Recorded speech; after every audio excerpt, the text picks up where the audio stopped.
Hello, those of you who are here. It looks like the participants list is filling up pretty fast. I'm Ryan Sportel. And I'm Brandon Sportel. And we are the founders of HelloYello.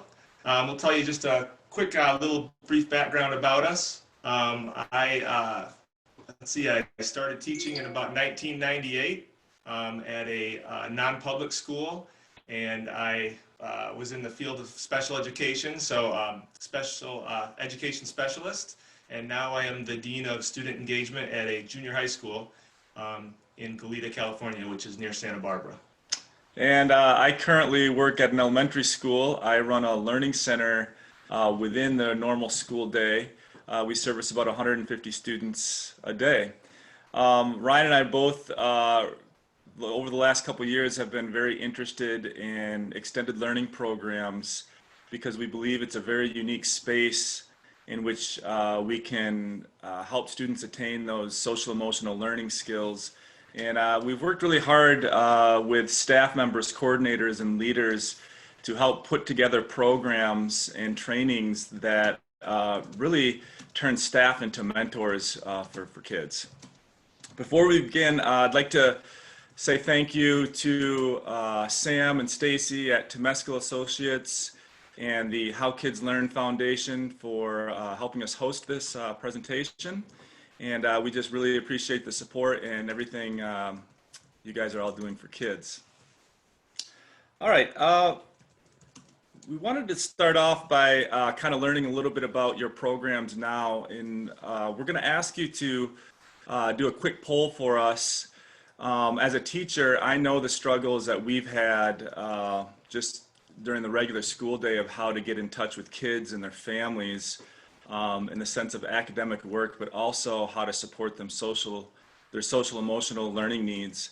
But we're wondering kind of how after school programs or extended learning programs are getting in touch with families and kids now. So if you would, please respond to the poll we're going to send out on your screen. We've put out some ideas about how you may or may not be getting in touch with families and students now. And maybe some of you haven't even experimented with any of this yet and haven't found a way. So I'm hoping to elicit some data from other programs out there to kind of support one another and maybe get some good ideas for programs that maybe haven't really gotten started on this yet. So we've got a little quick poll coming up. I see some of you guys are populating it already, just to get an idea of how people are connecting. So put some options on there. I know I didn't cover everything, but if you could just put what you think is the closest to the system you're using. We're going to share these poll results once they come in, but I'm going to give it a little bit of time before I close the poll, seeing as how we just started. And we're going to I want you thinking a little bit ahead about what have been your barriers to connecting during this time, and if you've had any breakthroughs. Those are the kinds of things we're going to share. So I'm going to open up the chat in just a moment and like to hear some of your responses about that. And in the meantime, I'm going to work on sharing our slideshow with you guys.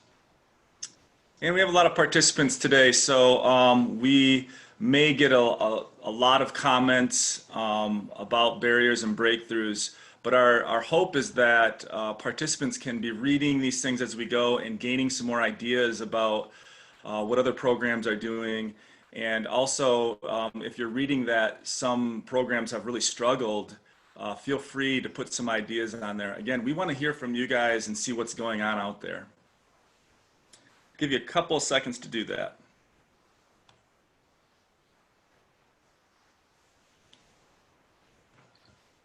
I know in my own experience, personally, one of my barriers was what it was going to be like to actually pick up the telephone and call students and families.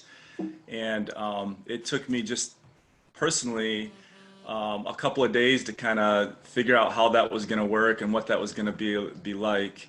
But once I started spending some time with families on the phone, I really realized helping kids with their academics and their Google Classroom and things like that really was in effect giving them more confidence and helping them with their social emotional learning skills. All right, so I did get the slideshow going there, and as I monitor some of the questions coming in, want to have you start working on that question of barriers and breakthroughs. And I just want to mention that this is one of the things where we want to monitor what each person is doing. I think one of the greatest strengths we have as educators is that there's a lot of us doing it and a lot of people working with youths, and we can really benefit from everybody's experience. So, and again, those barriers are just as important to share as the breakthroughs. And I'm just getting a comment text in that they're not able to see the chats. Do we have those posted? Yeah, I'm gonna open those up in just a second here. All right. Sorry, well, we'll open up those chats in just a second.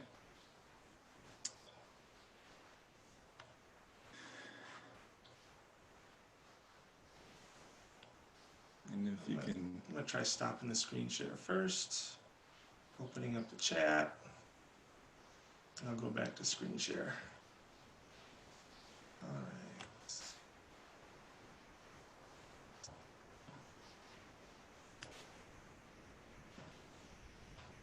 All right, hopefully that's working out for you guys.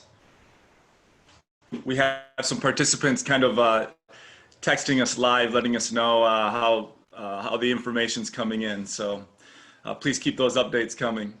All right, let's hit to the next slide, please. All right. All right, well, another thing we really want to focus on is Ryan and I have been doing professional development trainings for teachers and after school program staff for quite a while now, and we have really fallen in love with the 360, 365 framework in the sense of we believe it's one of the best ways to define what social emotional learning is. I think the reason we like this so much is because it's very much practical. And, you know, it can kind of sum up what social emotional learning is in just 3 short phrases. We are, we belong, and we can. And sometimes I use the first person pronoun too. I am, I belong, and I can. And what we really like is if it's easy, first of all, to kind of just remember. But when you're working with kids, to have those 3 phrases in your mind really kind of helps you become a mentor in the sense of how you're interacting, the questions that you might be asking kids, and the responses that you're trying to elicit from them. If any of you are familiar with the Castle 5 core social emotional learning competencies, that format is incredibly helpful, and it's an incredible format, but it's a little bit inaccessible to a lot of us in terms of how we view what social emotional learning is. And what we really love about the 360, 365 is that you can relate it to so many experiences that you have, just, you know, growing up as a human and how we relate to people in this world. And especially when we look at a space like the extended learning programs, where we're not bound so heavily to a specific curriculum and the core standards, it's a great way to explain how are we bringing this to kids' lives, because the truth of the matter is that it doesn't have to be that complex and complicated. You know, as we look through what these skills are, we can relate them to the things we're doing, and the truth is that all of the after school spaces and all of the extended learning programs that I've seen are doing many of these things on a lot of different levels. And I think what we're looking for is to be mindful of the things that we're doing so that we can categorize our experiences to help guide us and to improve and do those things better. I'm looking at some of the chats here as far as barriers go. I just want to point out a couple of really interesting ones. Technology, of course. I know personally I've run into a lot of families that don't actually have internet at home or devices. And, you know, most people have cell phones these days, but, you know, parents need to use these, and it's not easy to just let your kids use cell phones. So I'm talking about devices like Chromebooks, tablets, iPads.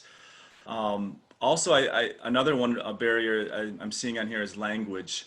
And I think there's something to say about that. I'm not bilingual, and I have an assistant that has to jump on the Zoom chats with me to communicate with families and on the telephone. But what if you don't have those resources. So that's a really good point as well. Definitely the technology, and I think the knowledge of the technology too. We're definitely finding that in our own school district. There are certainly not.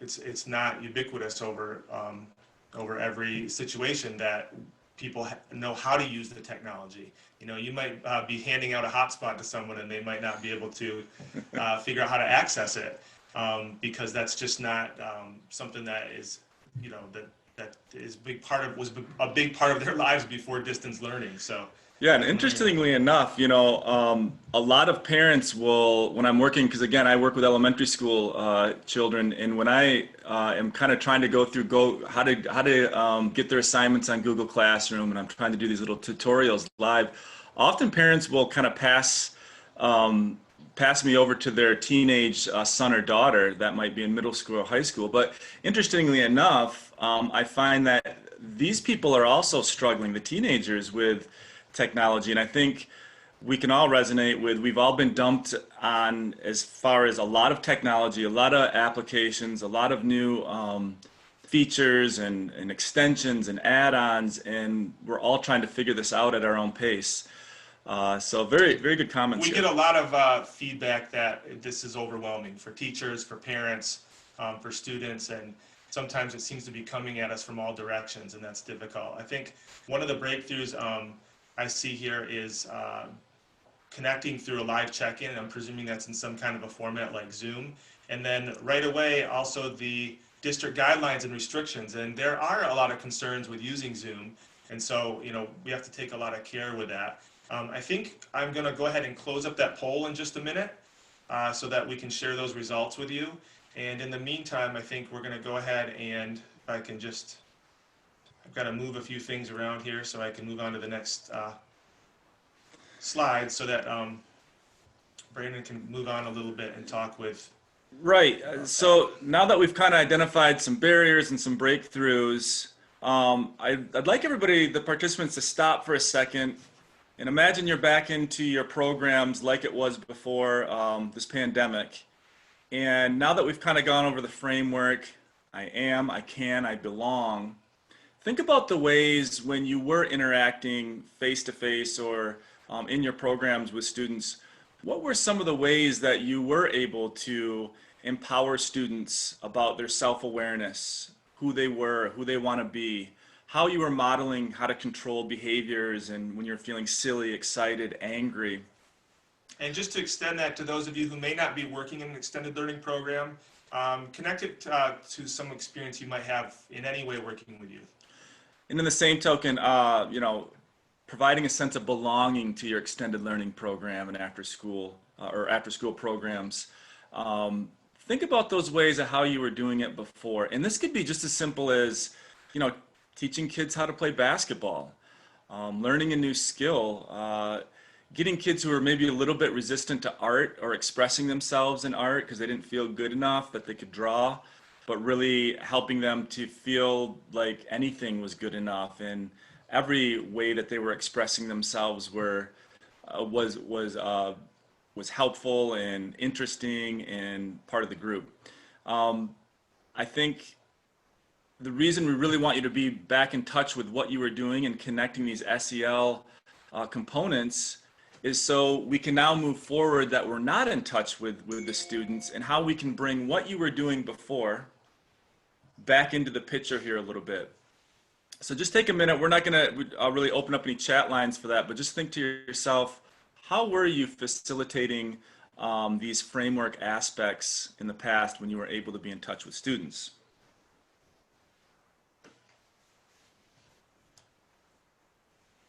All right. So as we all know, we are not in touch with students. Our programs are all over the place, and I'm sure coordinators and administrators are trying to figure out how they're going to get their after-school program leaders or staff back in touch with their students. And I'm sure, as all of you well know, they miss you. They miss seeing you. They miss interacting with you. And to add to the stress that our students may already be under, now they're missing their mentors or their friends, the relationships they had at school. So moving on to the next slide, you know,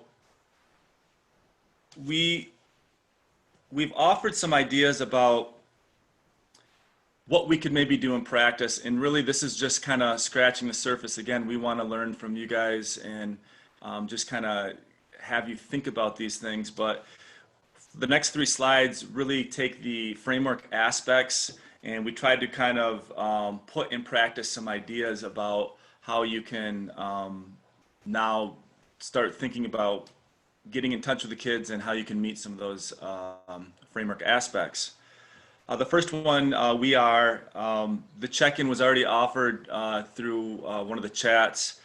Don't know what your districts are doing right now is in regards to getting in touch with kids, but something routine where they can express themselves to you is very positive.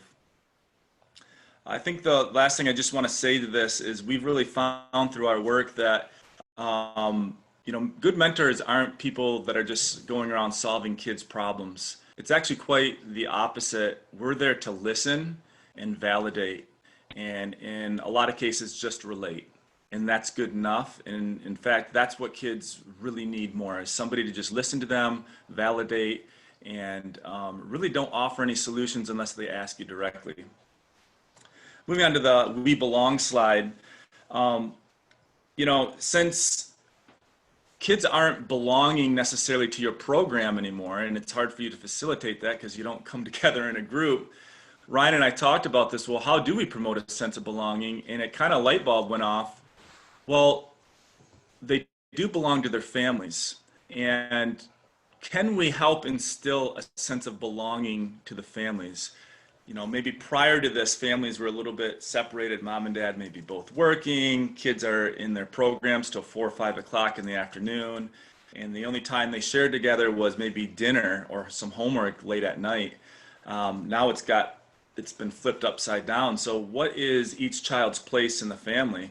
In other words, if I wasn't here, what would be missing from the family? And I think that's a really powerful way to kind of help meet students' SEL needs these days, is really facilitate a sense of belonging to their family. And I think that guides your work with families and with students, that you are trying to get them to be mindful of this place. It's something that many of us grew up doing and had different experiences within our families, but something that we seldom spend a lot of time thinking about.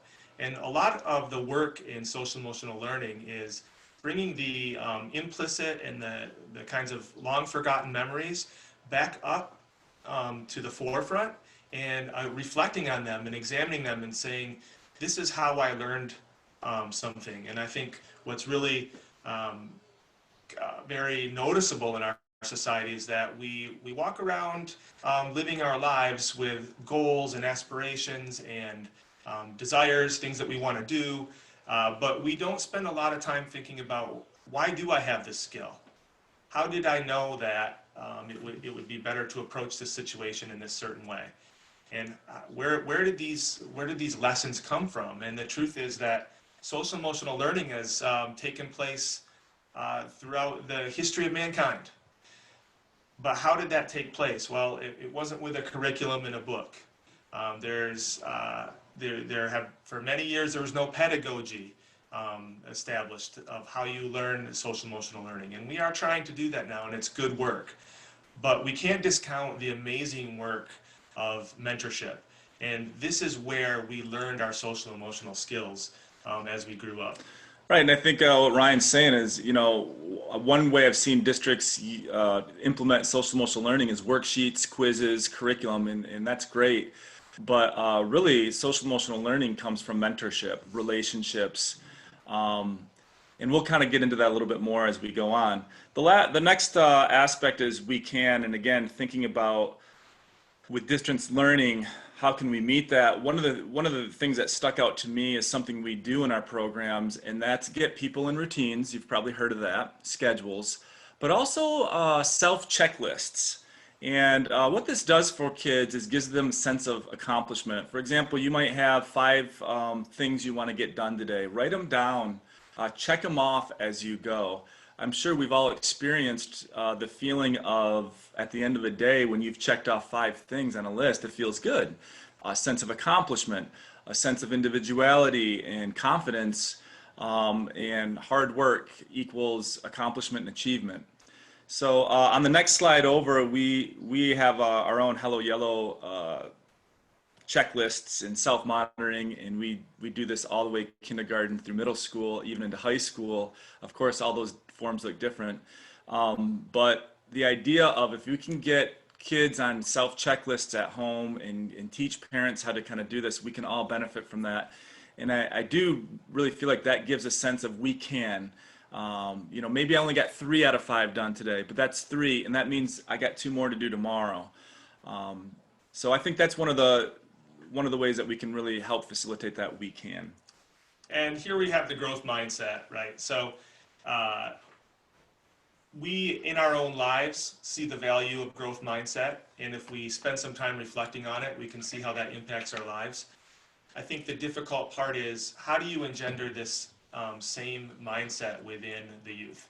And the most practical way to do it is through a recognized checklist. And I think one of the strengths of a system like this is that you have multiple people who are invested in the growth and accomplishment of that one individual child. And if we want to look at what is the most impactful experience within a child's life, it is the fact that multiple adults are taking a vested interest in what's happening for them, and are they improving, and the things that they're doing. There is really no more powerful motivator than the interest of multiple adults in one child's life. This is probably, and I can't say this is scientific, but my own hypothesis is that the natural mentorship, a big portion of that is 2 things. One is that you have more than one adult that is invested in you, and the other one is that you have adults that will listen to you without necessarily solving your problem or telling you what to do, and we'll talk a little bit more about that as we come up. But this idea that more than one person is invested in your success is something that is an incredible motivator to kids.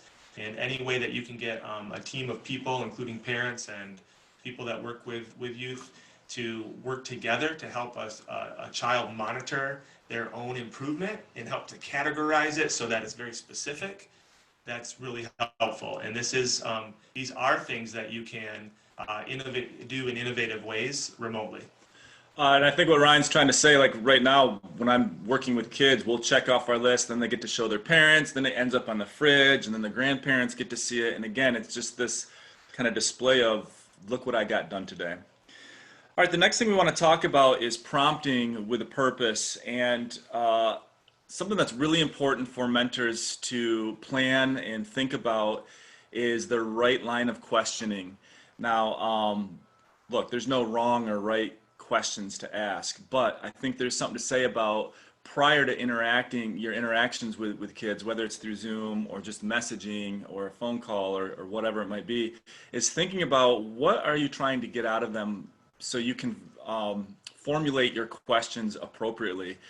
One of the most important things about that as a mentor is you've got to build a sense of understanding culturally, language, where they come from, what they experience on a daily level, whether it's at home or outside of the home, so you can really be that guidance for them. So the right line of questioning and prompting is very, very important. And to think about that in advance helps you plan and prepare, and again, elicit the data that you want from students so you can better understand them. So many of you may have experienced this if you've done any kind of connection circle, talking circle, communication circle. It goes by several names now, but they're all very similar practice. You have experienced the difference in certain provocations and prompts that you put out there. But the goal of the prompting is really to elicit a reflection. And really, if you think about it, no pun intended, reflection is the place where true learning actually happens. This is where we take the experiences that we have in life and we contextualize them and use them to help us move forward in a positive way. All right, so we are going to open up the chat line again. We want to hear from you, and again, we want to build this learner base here. So think about one of the aspects of the framework or more, and design your own prompt or question. Throw it up on the chat line so we can all read it and hopefully put it in our banks, because one of the things is with me and my colleagues, we've actually run out of prompts because we give one every week as part of our weekly bulletin. Well, that's a lot of prompts throughout the year, and sometimes we get behind and we don't know what to ask the next week or what we're trying to find. So we thought it'd be a really great practice to hear from you guys. What are some great questions that you could ask students to elicit some really meaningful data? So we'll open up the chat lines. Please start typing away. Throw your ideas in there. Hopefully you get some good ideas from your colleagues, and we're going to be monitoring as well. And I just checked that prompt ideas link to make sure it's shared publicly. So hopefully that works. If you have any trouble, let me know if you need to look at that. That's a pretty nice little link because it does have prompts kind of listed under categories. So check that out too. That might give you some good ideas. While you're working on that, I'm going to go ahead and end this poll and show you all the results. It looks like we have the majority of people using Zoom. No surprise there. Let's see. Google Classroom. So pretty significantly, there are quite a few people that are able to connect on Zoom, which is really great. I think another interesting point, I like that the texting or calling is actually looks like second place there, which again, I've been calling and actually talking to kids and parents on the phone. One thing about that, it's safe. It's one of the most safest ways because you're just on the telephone. But also, I think talking to people on the phone does give a sense of like relationship. Yes. And understanding, giving people a chance to not just type something, but also talk to you. I'm sure for those of you that have called students or parents, they tend to kind of start letting it out a little bit. And think about this, you might be one of the only people that have called them and asked them how they're doing. So how powerful is that? Look, we have a couple respondents that were able to use Postmail. That's awesome. Kids still love to get things in the mail. In fact, my wife teaches private music lessons, and I had to go deliver some stickers to a few mailboxes, and the kids are just elated to get that package. And here's the concern, and the barriers really make it clear as to why. It could be district guidelines, incorrect contact information, but some programs are experiencing no contact with their students, and this is definitely a very concerning, and I think we need to help develop ways to reach out, and I hope that districts can be mindful of the fact that extended learning programs play a really valuable role, and that they need to be facilitated, that contact needs to be facilitated.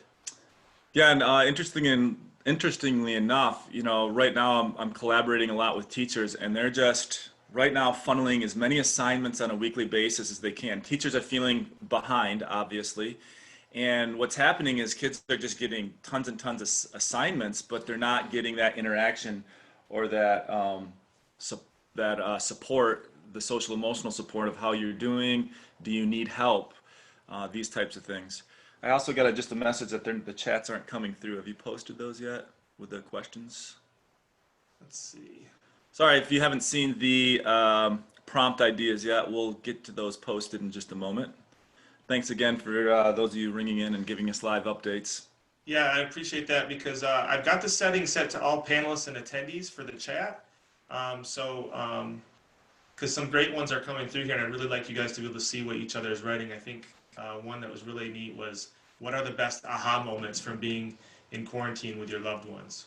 That's a great prompt. And here, one of the respondents is able to do home visits.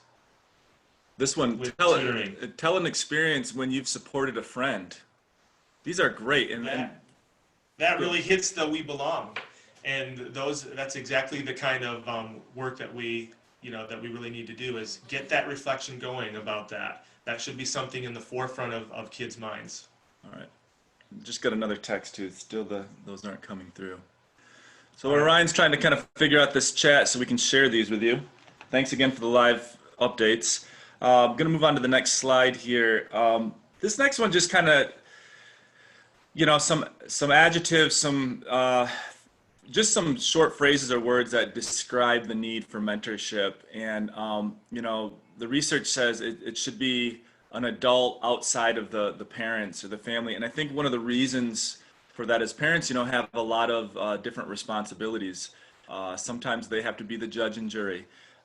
Sometimes they have to step out of the role model situation and be more the authoritarian. They're under different amounts of stress. So if you look at this next slide, these are just some things that really mentors can instill in kids. And I think this is why the research shows mentors or one adult outside of the family is so critical to achievement, because this adult doesn't have to go in with any rules, or they're just there to be support, to listen, to validate. How many parents probably struggle with being able to set aside time every day to listen and validate their kids? We're moving 100 miles an hour. We got to get the groceries. We got to get dinner on, homework, and we're left with very little time to let kids, for the example, take the reins. And either as a child or as a parent, we've all experienced this kind of overwhelming pressure that parents have to solve their children's problems and to fix it.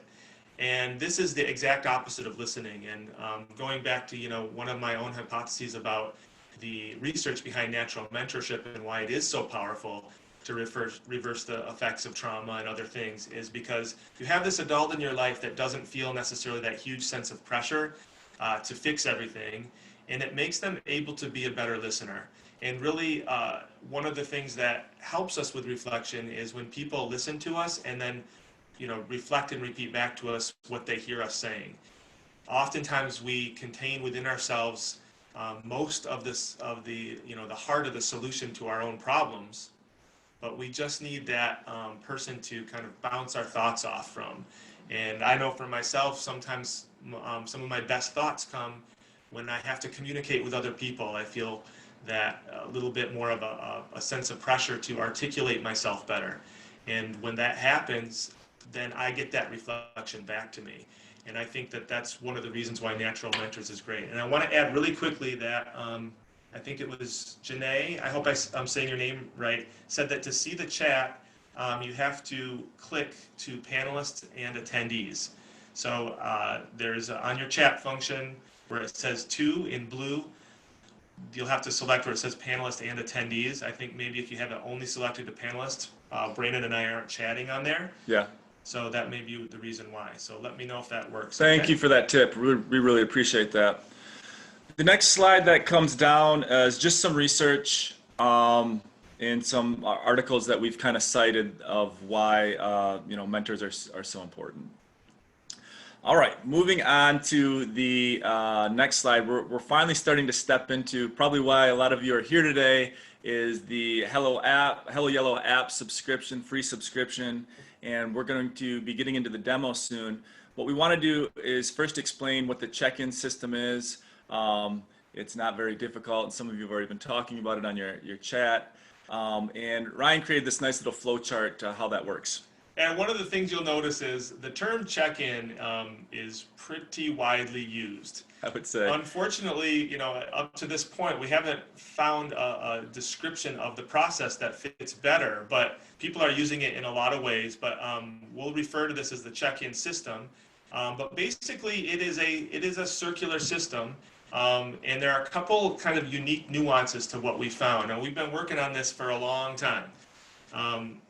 It really came out of the need that we were having as we consulted with our general education teacher comrades that they were having difficulties with behavior. And as an education specialist, especially at the elementary level, you'll find that you are often the de facto expert for behavior. And so when they're having disruptive, challenging situations in the classroom, they come to you. So one of the things that we started experimenting with was, we utilized this idea of a think sheet. People have used those for for a long time, but what we started to notice was that within that process, kids seem to express a lot of value in the ability to have a kind of confidential sharing moment with their teacher or another adult. We actually utilized some psychology interns from our local university to help us out with this project initially. And we found that if kids have a confidential way to check in with a teacher,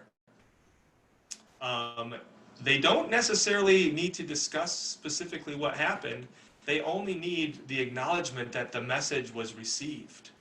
And this was a huge breakthrough for us as we worked on this for several years. It was a revelation because everybody can resonate with the one resource that everybody wants more of, and that's time.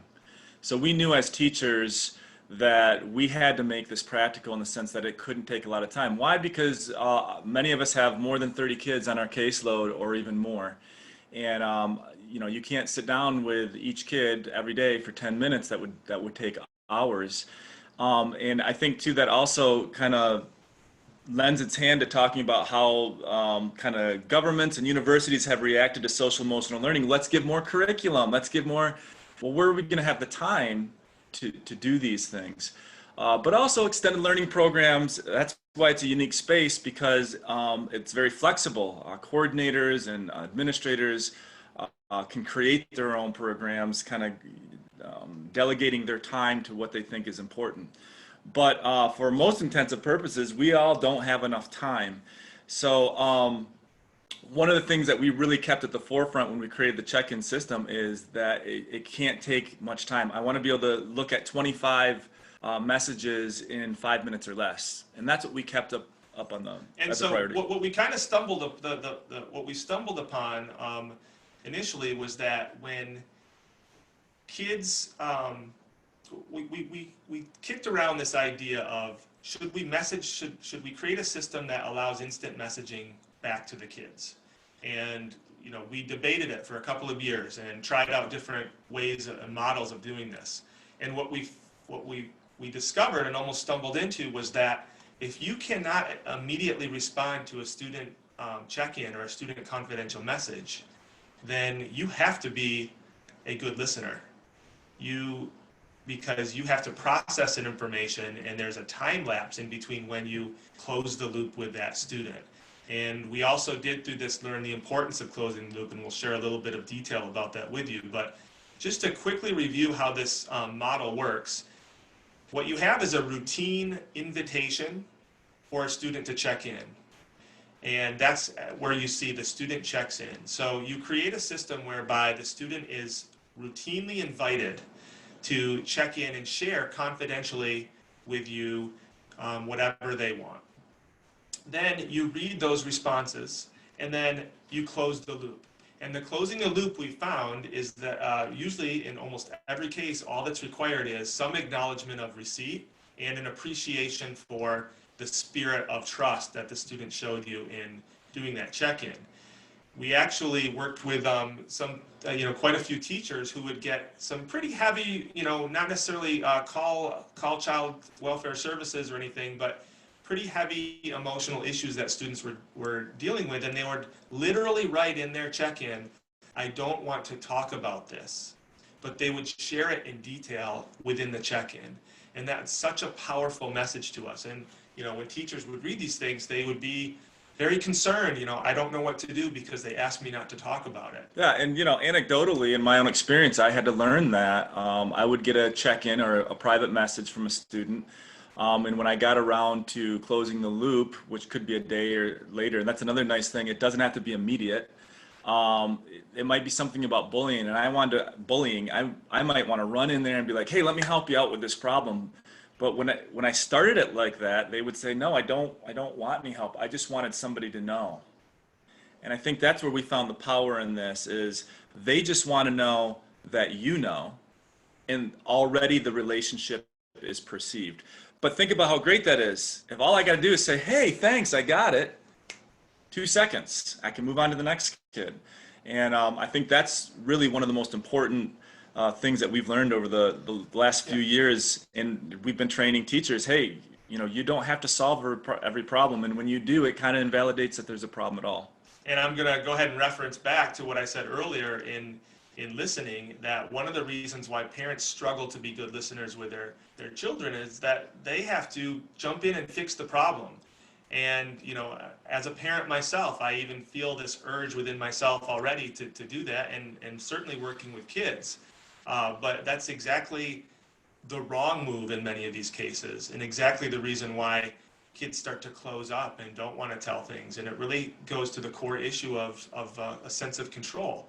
And now working in the junior high space, and kids are 12, 13 years old, I can really see that impact in the dynamics that they have in relationships with parents and with me. And that is probably the magic behind the system. Now, we want to fit in the conversation this idea of the special prompt, right? Because we talked earlier about these provocations and how important they are. And really, before you do that, I just want to make one other comment this doesn't mean that you're not there to help.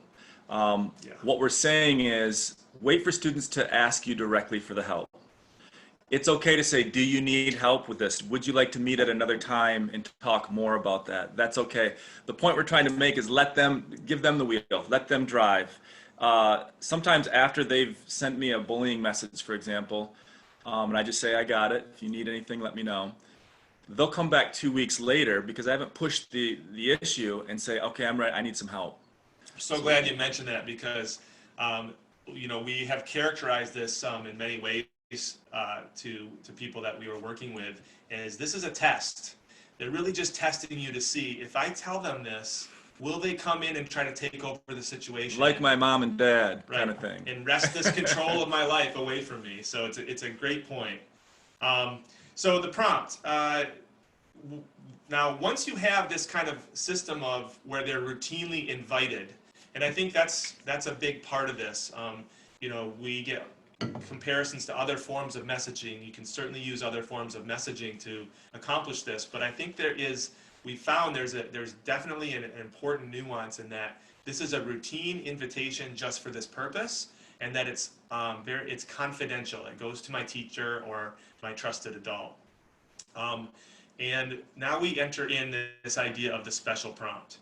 And the idea behind that is, well, there are several things. One is that it makes it more interesting as you go on. But what you really are trying to do is inspire some reflective thinking. And you can start to hone in on the kinds of things you want them thinking about. And that's where, you know, Brandon's earlier example of what is your role within your family? You know, if you were not there on a daily basis, what would be missing from your family? To start thinking about those roles and the roles of others. And that's where you can inspire that sense of empathy, and you can start to direct your, you know, in an intentional way, your social emotional learning. And you can also gain some really good information that way. And so we're going to go on to the demo next. You can pop up that slide. One thing I want to say that really is important about HelloYello is because it's a one-way communication line. In other words, kids can send you confidential messages, but you can't message back. This has been proven as one of the safest ways right now to communicate with students. Obviously it's safe for the students, but it's also safe for the adult. And I think this is why districts have really liked what we're doing, is because there's no issues of safety with this. So we're going to also, as towards the end of this, kind of show you how you can close the loop. And we're going to get into closing the loop in a little bit. But remember, HelloYello is a one-way line of communication, and that's what kind of makes this special. I also want to tell you that there's 3 different levels of sign-in. So you have an administrator, which has access to all the messages within the program. So if I'm a coordinator or administrator and I want to know what the kids are saying, then you have what we call a teacher or a staff or a leader account, which all you get is messages that are sent directly from you. And then of course you have the student account, and this is just a form in which they fill out, which you're going to demo right now, and share your feelings with somebody. And I know that I sent out the slide deck to you guys, so if you want to go, you know, get on there now, you're welcome to. I'm going to move on to that part. And since we have a lot of people that may be logging in under the same username, we built this system to be very robust on the back end with the data, so I don't anticipate any problems. But if you could try to stick to the first letter of your name and the corresponding login. And we want you to go ahead and go to the site and sign in. So HelloYello.net, no W on the yellow. And then just click sign in, and then just follow directions here. If the first letter of your last name starts with an A, B, or C, your login will be KidsLearn1, and all low caps, no spaces, and then your password is just password, pretty simple. Once you do get in, you're logging in as if you were a child. Go ahead and just fill out the form. You can put as much information in there or as little as you want, but please at least click a teacher that you want or a staff member you want to send it to, and then please select an emotion, and then at least write 1 or 2 words or a sentence in one of the fields. As you see, we try to kind of do sentence framing too, so if kids kind of struggle with language a little bit, we have little sentence starters under each of the prompts. So we're going to give you guys a couple minutes to play around with that. Go ahead and check in, and then later on, hopefully we'll be able to post up some of the feed, the responses, so you guys can kind of get a view of what the teacher and admins can see. And can they ask any questions while we're doing that right now for the Q&A?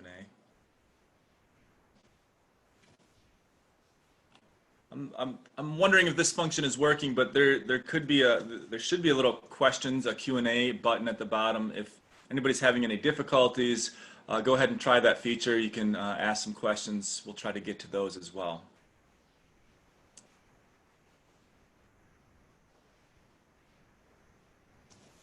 All right.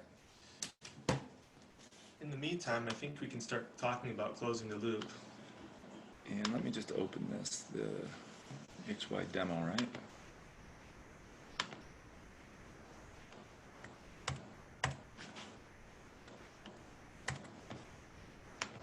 Is it the? Yeah. Are you looking at those? Okay.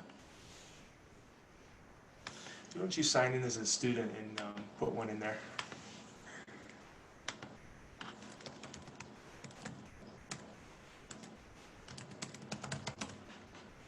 All right, I see some of them coming in here. All right. So I think what I want to do is I'll log in here. What we're hoping to is you find that this is pretty user-friendly for all levels of technology ability, so to speak. Trying to keep this one-way communication line as simple as possible for kids and for educators.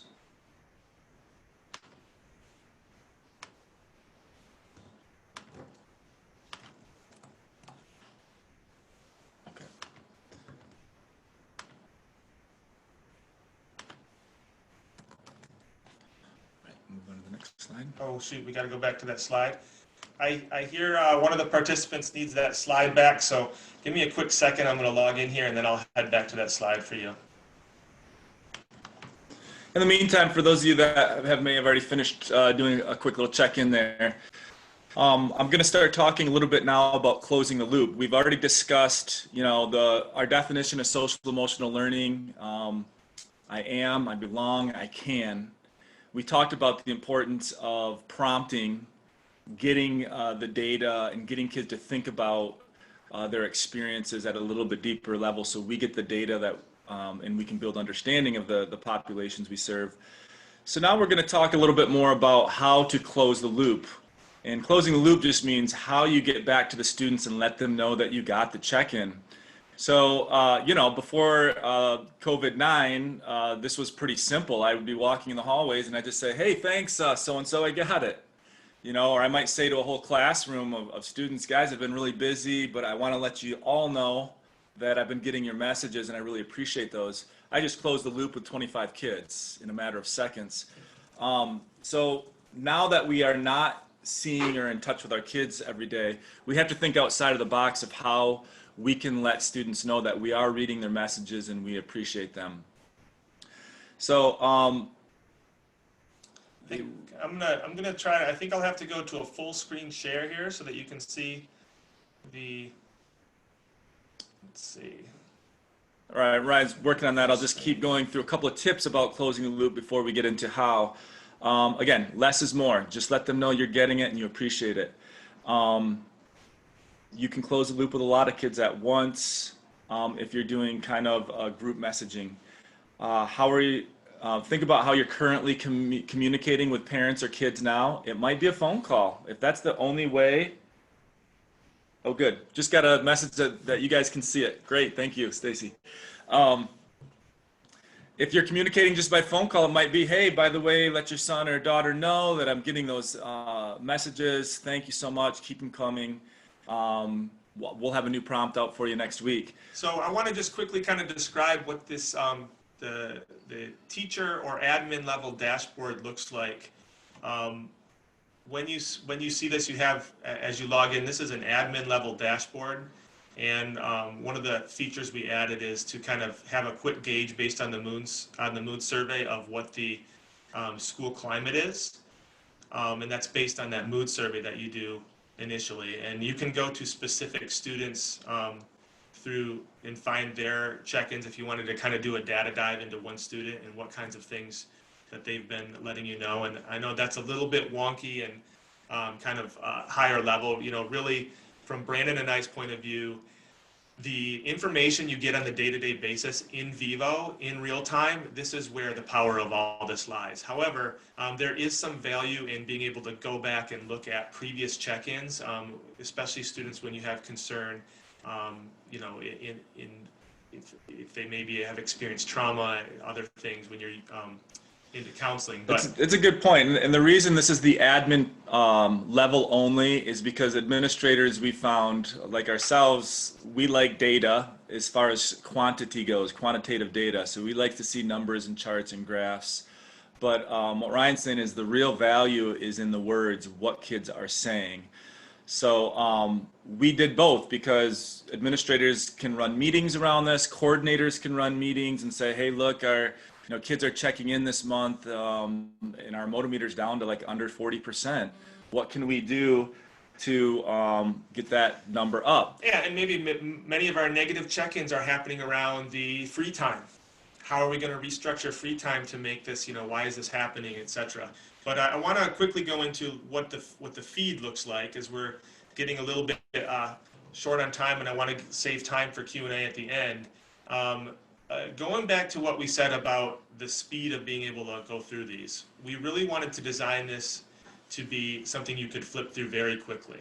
So as you scroll down, you can see all of these check-ins, and I think we've timed this out, and you can do an entire classroom in under 2 minutes. So usually that's about 30 students. And again, you may make notes of certain kids and certain things you want to specifically address if they request it, or you're more concerned, or you want to do a referral. But for the most part, you're just scrolling through to see how is everybody doing, right? And I do see, I miss them playing catch up on the webinar. Oh, thank you, Kimber. Well, I know your name's not Kimberly, but notice all the names start with a K. Okay. So, and just a quick note, remember the person that closes the loop is just the person that was sent the message. So the other nice feature of the admin level that can see all. So if you're a coordinator, this is a big safety thing too. So let's say a kid that we have had kids check in and say, things like I want to kill myself or I want to hurt myself. This is where it's like kind of another safety net where a coordinator can jump in and say, oh, we got to get some services going here. There's something we need to do. But remember, it's the staff in which the student checked in with is the one that's supposed to close the loop.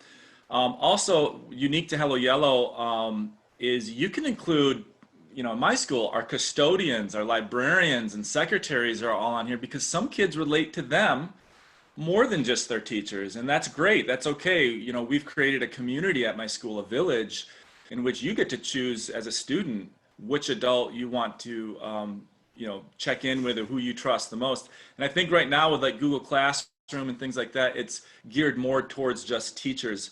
We really, the benefit of HelloYello is it works with all programs. We've done with counselors, after school counselors, Boys and Girls Club, mentors, Girls Incorporated. these types of programs also And I can did benefit. see someone wrote in their check-in, utilizing it with your after-school or extended learning program frontline staff. And again, just to stress that kind of the lucky combination of factors in this allows us to just have a one-way communication system. So your staff is not in a situation where they're putting themselves at risk to have any kinds of accusations about the communication back and forth. Does not give kids, access to being able to reach out in any kind of a non-appropriate way. So you can actually utilize this with all of your staff and be able to monitor that communication that's coming from the students. And then, in terms of closing loop, we're going to talk about some options for that. You can actually. Well, before you go on that, I do want to make one other comment. So when you do sign up as a teacher or an administrator, you will get email notifications, and this is another nice feature of HelloYello. When a student sends you a message, so it will pop up in your email. But we realize with some other systems like maybe Google Classroom, you get like 100 emails a day. So the way we design it is you don't get an email every time a kid checks in with you. You only get 2 a day. You'll get one at 11 o'clock and one I think at 2:30 or 3 o'clock. And it will just prompt you that, hey, 1 or more kids have checked in with you, go check your account. So there is, again, a nice safety net there where it will tell you that somebody has sent you a message, remind you to go check your account. It might be more than one, depending on which. But you'll only get 2 emails a day. So yeah. I just want to respond to a couple of awesome questions on the chat. One of them is, are you able to see the messages sent to your staff? And on the admin level, yes, you see any message that comes through your organization. And then the other one is confidentiality laws. Great point. Thank you, Stacy. This has been something that often comes up as a question, and it's a good one, in that, yes, whenever you are in a situation where you invite kids to share things with you, I find that the best thing to do is to let them know if this involves your safety or the safety of someone else, I am under this obligation as a mandated reporter. I have to tell it. And I will never keep things confidential that affect or that do not protect someone's safety. So if you're upfront with students about that, I think that's a really important step.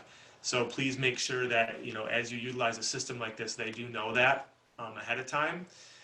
Now, the sticky situation comes when they have shared something and you have to report it. And in the experiences that I've had and in working with other people, I've never had a situation where a person is not able to convince the child that this was the right move for everybody's safety.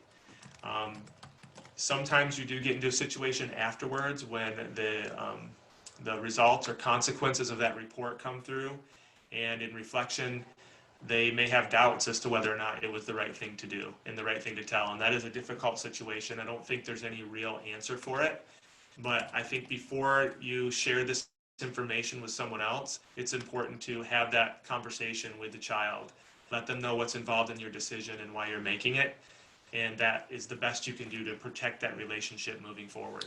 And just to add one more thing to that, it's completely safe from any type of cyberbullying. Remember, kids cannot message other kids. So even if a student decides to send a nasty message, it's only going to go to an adult. And again, as you can see, they're time stamped, and we know who sent the message and when.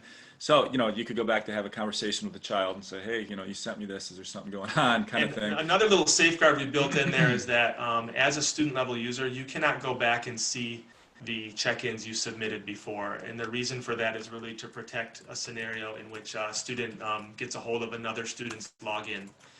This has happened before. The worst thing that really comes with that is an impersonation attempt.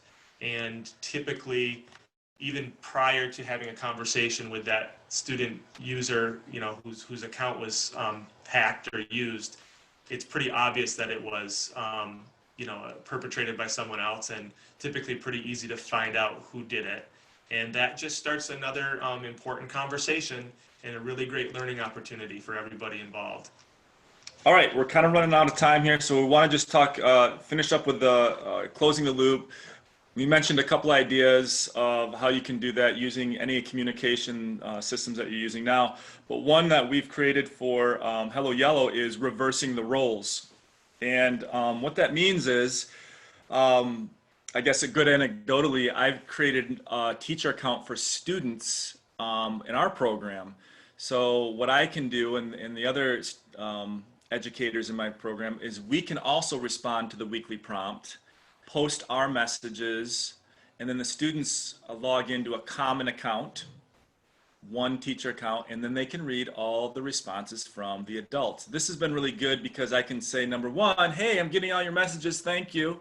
But two, it gives me the ability as an adult mentor to also respond to the prompts. Where do I fit in my family? How do I feel that I belong as, you know, a 42-year-old family guy, you know?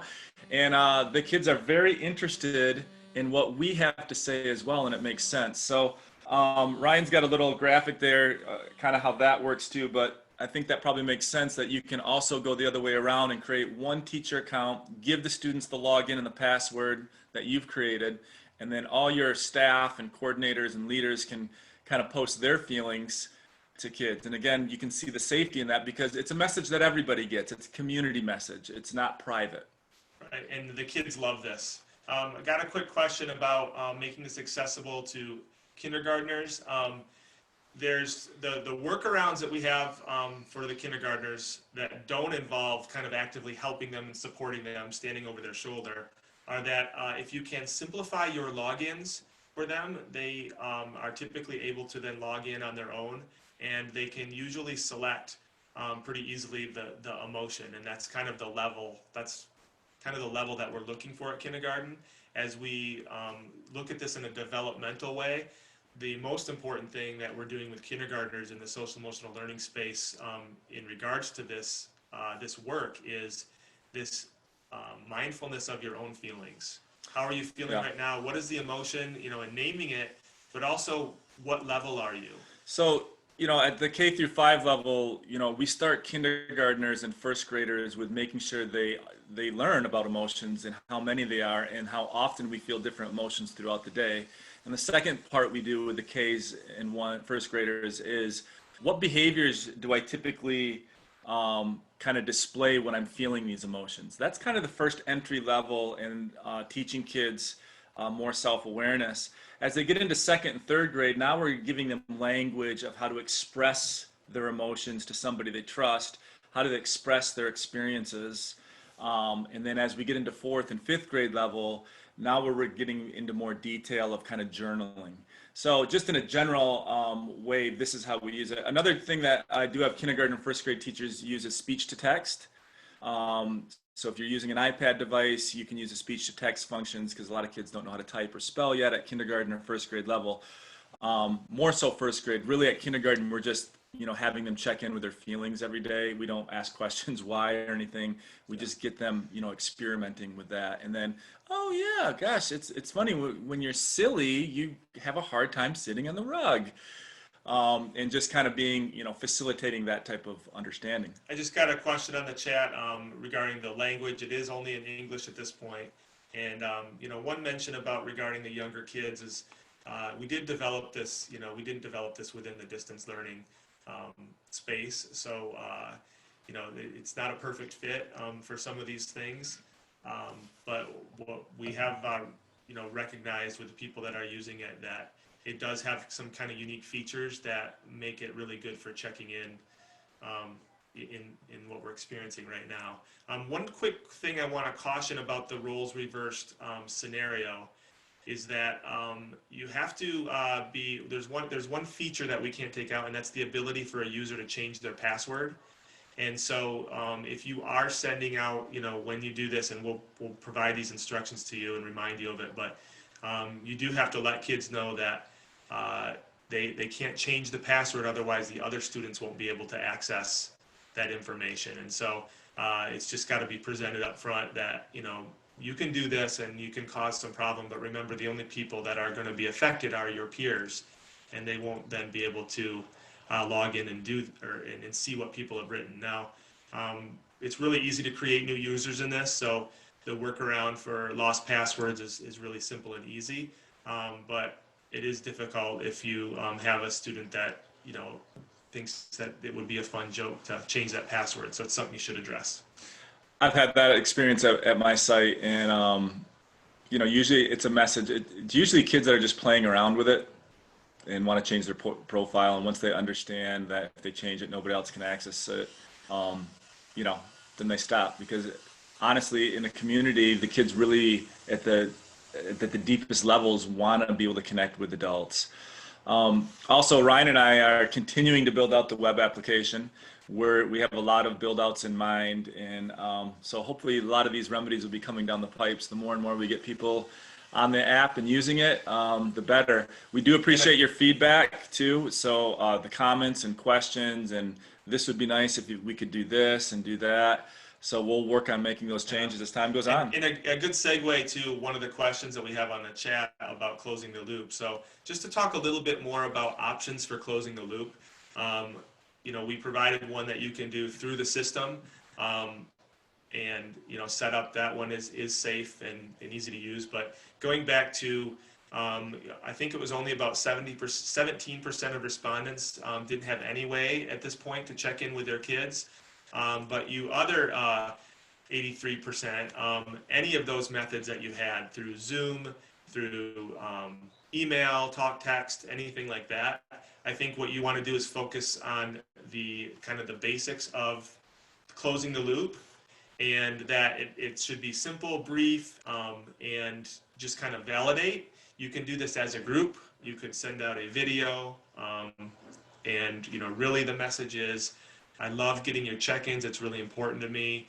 I love to see how you guys are feeling and what's going on in your lives. So please keep responding to those. And if you can do that, on a weekly or so basis, that's going to go to close that loop. So if you have some ideas about how you might consider within your own situation closing the loop, and you can throw those up on the chat. I think you guys can see the chat now, so I hope so. If not, I think I'm going to figure out how to record these for everybody, because your contributions have been really awesome. But if you have some ideas about how you might do that for your program, we'd love to hear those so that we can all benefit from them. Yeah, and there's a question too. I'm a little unclear as to what closing the loop would look like on the student end. So I'm assuming that you mean if the student checks the staff message board, and the student wants to let the teachers or the coordinators or the leaders know that they got their message. Again, that would have to be with any systems that they're using now. So the next time the student maybe gets on a Zoom chat or a phone call, or in that scenario, the student can do it through their own check-in.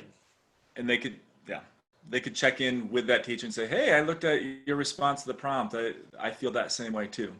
But yeah, that's the stretch right now for utilizing the system in a distance learning model, that you do have to figure out a way to consistently close that loop, and you may have to use some other means, or you can use the reverse model, but definitely found that if the loop is not closed, the well will dry up. They really need that validation and that affirmation that you are checking in that you're getting their messages. Yep. Yeah. Okay, let's go on to the next slide here. This is just if you want to sign up, it's free. Go ahead and use your cell phones. You can scan the QR code here. That will send a message to us. Give us a week or two. Depending on how many people want to sign up for free, we'll get your school set up. We will also be sending you a link to a startup folder that's got videos of how to use the functions. Although most people we find within a couple minutes of just getting on, it's pretty straightforward and simple. But there are questions you'll have, and there may be some tech issues that you run into as well. So our information will be on there. We have videos, we have how-tos, and we know this helps kids. This is why we're doing that. We're really excited that you're all here today, and we're happy to sign you guys all up and get going on this. And we're really hoping that with this distance learning, we can really help out and lend a hand. Yeah, and one of the things we wanted to share with you is I think this is a check-in that came in within the last couple days. Yesterday, I got this from one of the students in my program, and I thought I'd just share it with you guys. It's a good ending note that, there are some bright spots with this, pandemic that we're all dealing with right now. And I just, when I read this, it really kind of warmed my heart, and I thought I'd share it with you guys. All right, and I also wanted to play a quick testimonial video we have here from one of our students, just to kind of give you an idea of how the students experience this.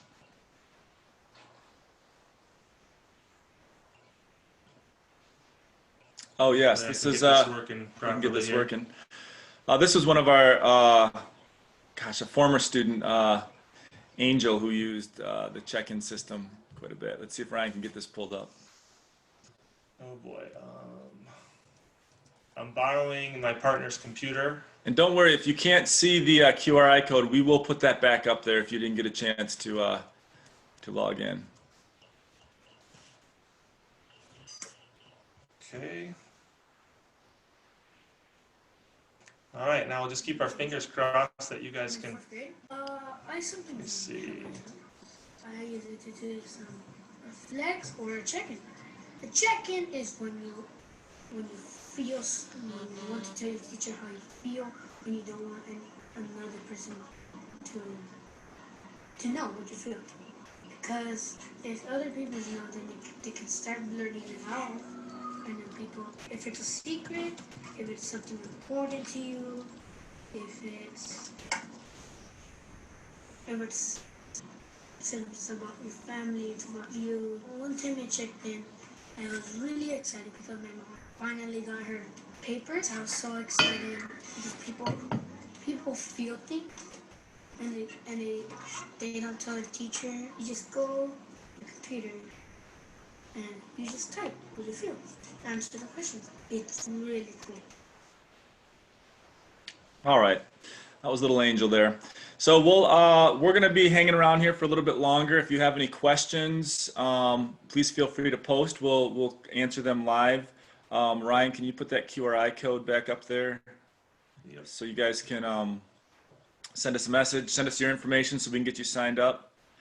And once again, we really want to thank Sam and Stacy from Temescal and Associates for allowing us this time to present.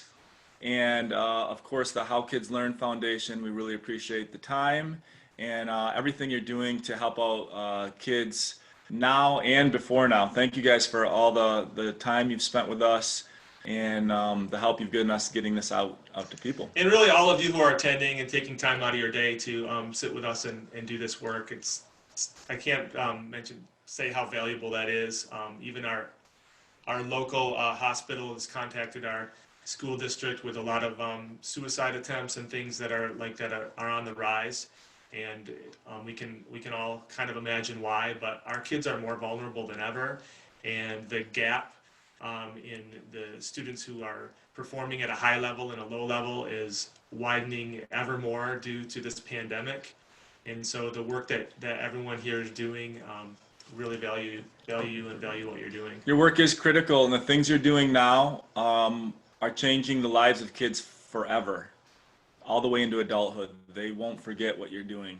I sure remember the adults in my life that helped me get to where I am today. So again, thank you so much for what you're doing. Now, we have about 15 minutes left in the time, and so I'm going to try to figure out, I did notice that when people raise their hands, I can respond verbally to any to attendees. So I think it might be easier for me to do if I stop the share. And let's see, we have one open Q&A. Responded to that one live. And I think if I go over participants, there is a raise your hand function. So if anyone has any questions you'd like to ask verbally, and of course you can still use the chat function I think the chat is a little bit easier for me to manage than the chat and the Q&A at the same time. So I'll keep that chat open as well. Okay, here we go. All right, how to respond to the school district's position that privacy protocol trumps mental health and reaching out to families. Wow, we look that red. Yeah, we're looking a little red today. Sorry about that. It's not a tan. We didn't tan before this webinar. I promise you that. It's the camera. I swear. But Good question. But to answer that question, the privacy protocol, I think, you know, I don't have experience with a lot of different districts, just my own. But we have worked as a district to really address concerns over using things like Zoom, etc. And really, the face-to-face is the closest we can get to a real interaction, and it is probably the best. There are districts that are not even using any kind of video conferencing software, and in that case, I think the best you can do is a system similar to this. But the research is out there, and I think we linked to a really important article on one of the slides on the We Belong slide. Or is it which one?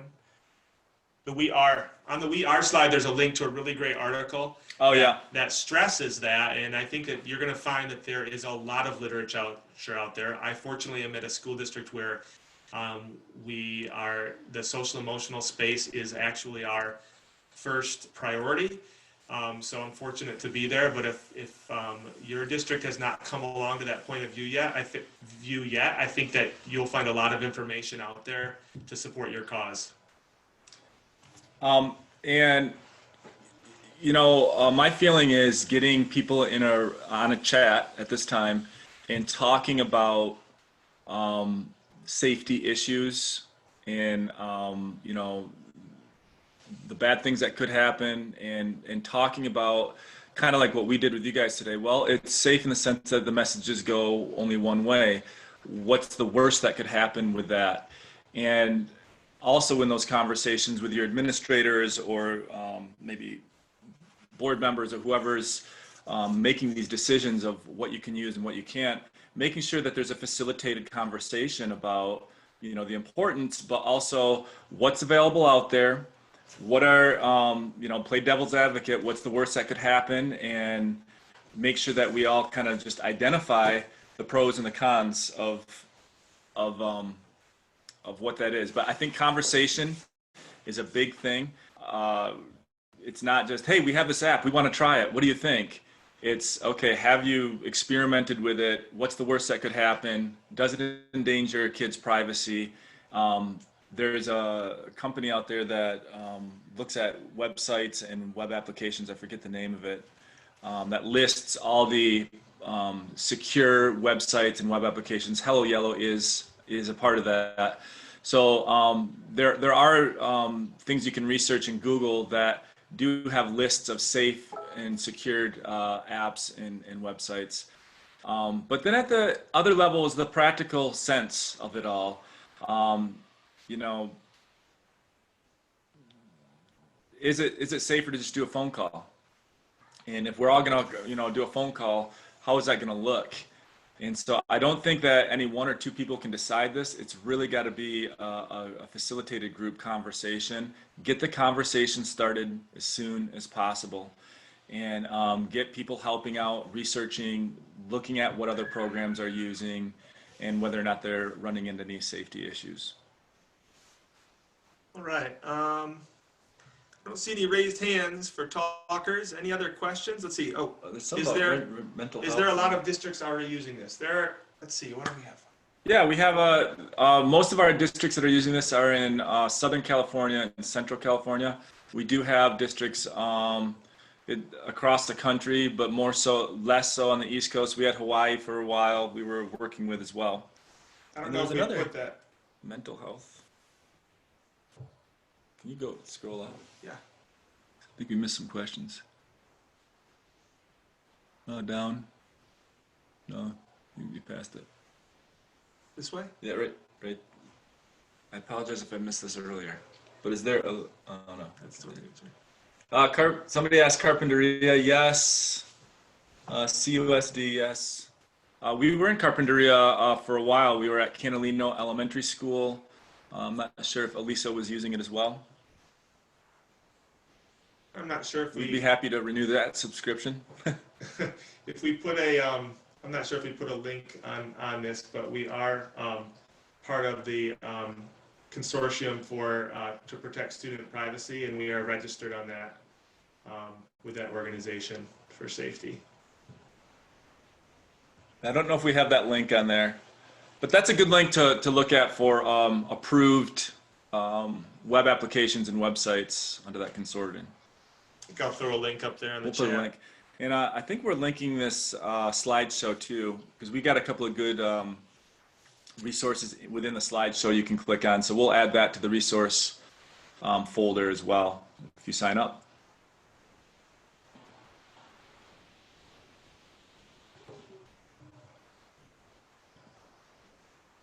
Here it is.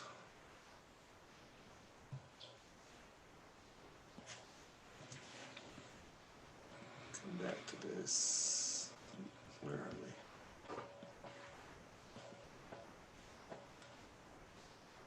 All right. Thank you. Is there a cost?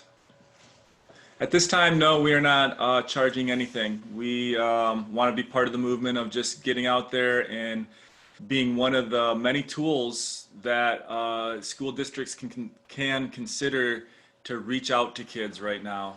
So that's all we really care about. Right now, there is absolutely no cost.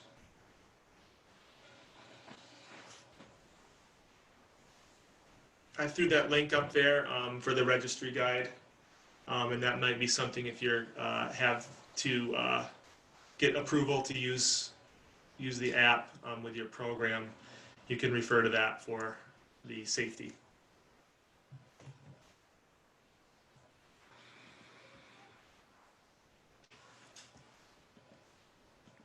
Any other comments or questions you guys have?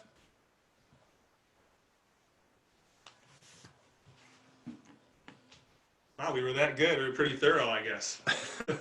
I'm actually a little surprised anyone didn't ask about when you log in, you'll notice that there is a check-in or a reflection option that you can select on the app. And I did notice that a few of you experimented with that. And just a kind of a brief explanation, the check-in system is just, I would say a portion of what we do.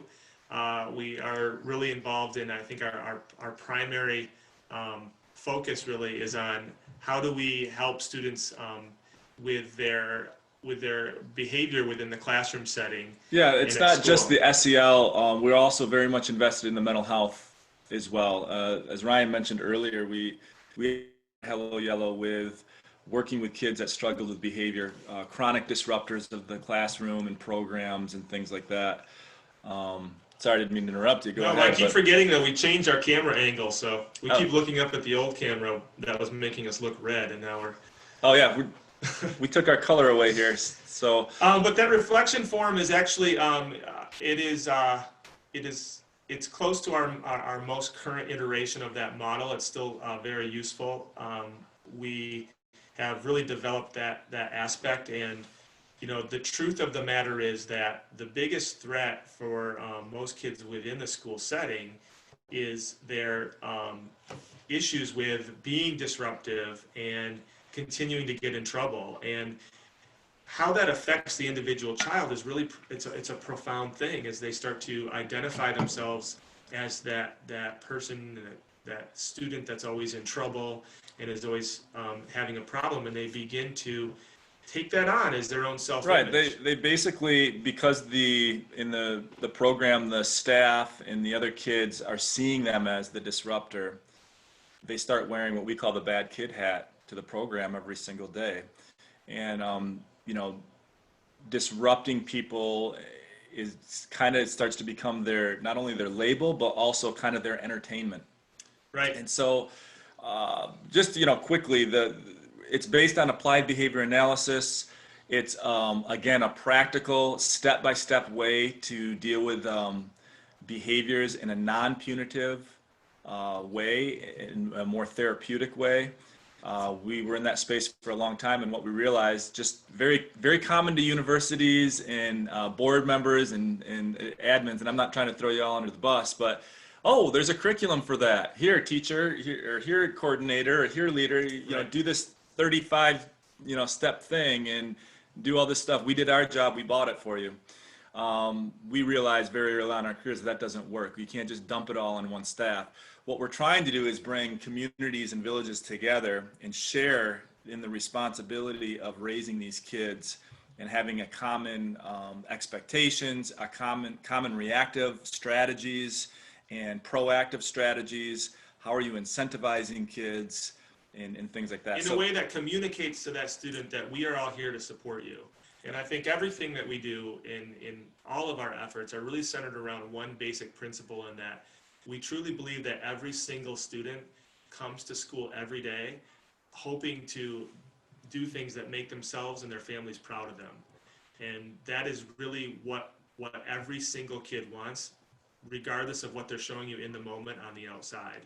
And when we get into a situation where people stop believing in that and believing in them, that's where we see the things really take a turn for the worse, and we create a scenario that can affect them for the rest of their lives. So a couple questions that just came just through. looking at the questions, sorry. Do the kids need to create an account prior to the, sorry, this microphone's in my way. Is the username and password created by the admin? Yes, so the administrator is the only one that can add teachers and students. So when we send you an account, you're going to get an administrator login, whoever's running your program, and then you can add teachers and students.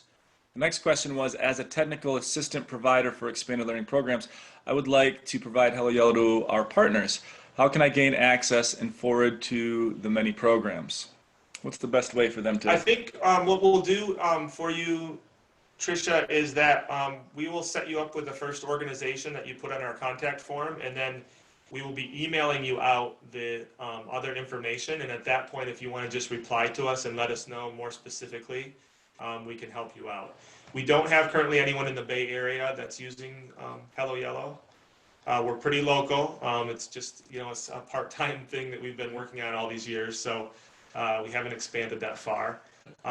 Downloading the link, I think basically the answer, the answer to that is really any device that can access the internet and has some sort of a web browser can utilize the app. So no matter what you're using, you go to a web browser and go to helloyellow.net. I'll even, throughout my program day, sometimes I need to pull out my cell phone and look at my messages. So it's actually really user-friendly for coordinators and leaders and such. We have another question from Melissa. Can you have more than one admin? You can have as many admin as you want. In fact, in my program, my counselor is an administrator, I'm an administrator, my principal's an administrator, because we all want access to all the kids' messages so we can understand them and know what's going on. My principal loves it because I think principals and admins are kind of disengaged a little bit from what's going on with their students, and they would like more opportunities to be learning about their kids. And this is just perfect because they can shoot on a Saturday morning over the coffee. They can be looking through their messages through the week and really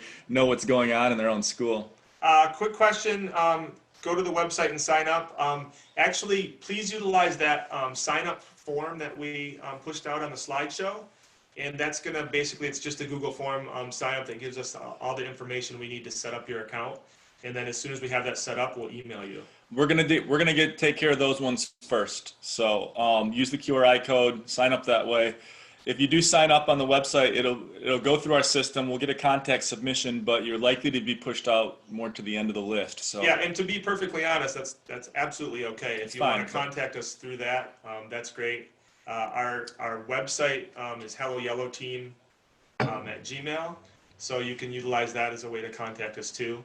But we're basically going to be using that spreadsheet that gets kicked out from the Google form to kind of dig in there and start signing up as many schools as quickly as we can.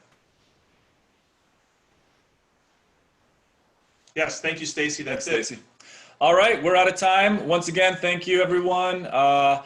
Keep up the good work. The recording.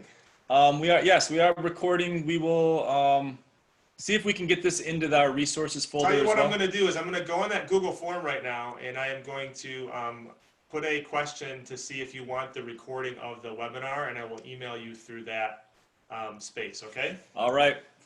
Thanks, everybody. Thank you for all your Thank work. you. Take care.